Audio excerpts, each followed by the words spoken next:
April 30th, 1975. It's the day the North Vietnamese Army took over Saigon, forcing the U.S. to abandon its embassy, evacuate personnel, and thousands of South Vietnamese. Carol Lee Tran was 8 years old at the time. These were the most precious pictures. That was in her bag that she carried. Her maternal grandfather, who worked for the American Embassy, knew of the imminent danger. He had my family and my grandparents, aunts and uncle go to Phu Quoc Island so that we would be close to the ocean so that we could get out more easily. Carol Lee's father, a South Vietnamese Army major, stayed behind. And for the next 3 weeks, they waited on the island.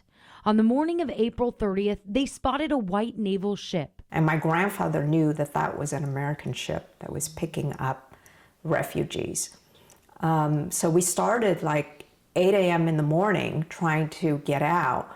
And for several hours, none of the fishermen would take us out. Desperate measures then called for desperate actions. And finally, my mom had this huge sack of money, and she was on her knees begging the different fishermen and told them, if you take us out, you can have all this money. They soon boarded a fisherman's boat, and when they saw the ship, Carol Lee managed to get on a barge.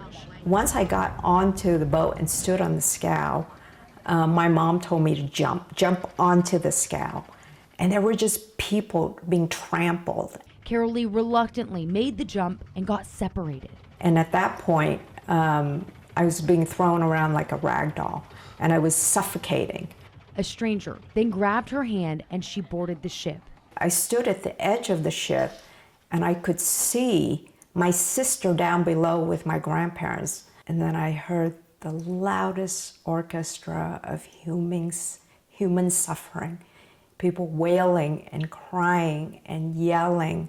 Carol Lee would eventually find her family on the ship, but the fear and misery never faded. My baby sister, who was 18 months at the time, we had no milk for her.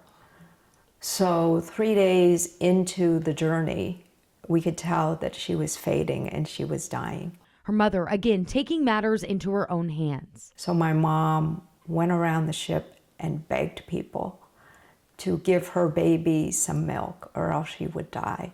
And luckily, a mother of like 4 children shared the little milk that she had. The naval ship finally made it to Guam. There, Carol Lee, her family, and thousands of refugees found shelter at a makeshift camp known as Tent City. At one point, while at the camp, a young family member told Carol Lee that her father was there. And I thought he was joking, so I was so mad at him. I chased him down and hit him. And so then I look and I see that my dad was indeed there walking towards the tent with my mom. Carol Lee and her family then headed for Camp Pendleton in San Diego and would make a new life in Northern California. Carol Lee would excel in school and become the first Vietnamese woman to earn a PhD in clinical psychology in the U.S. She also wrote a book called The Gifts of Adversity, describing her harrowing escape from Vietnam. Today, the married mother of 2 counts her blessings and knows the sacrifices made by refugees. We are important, all of us, and we need to shine a light on the beauty of our country as a mosaic of all different people coming together. That's what makes our country beautiful.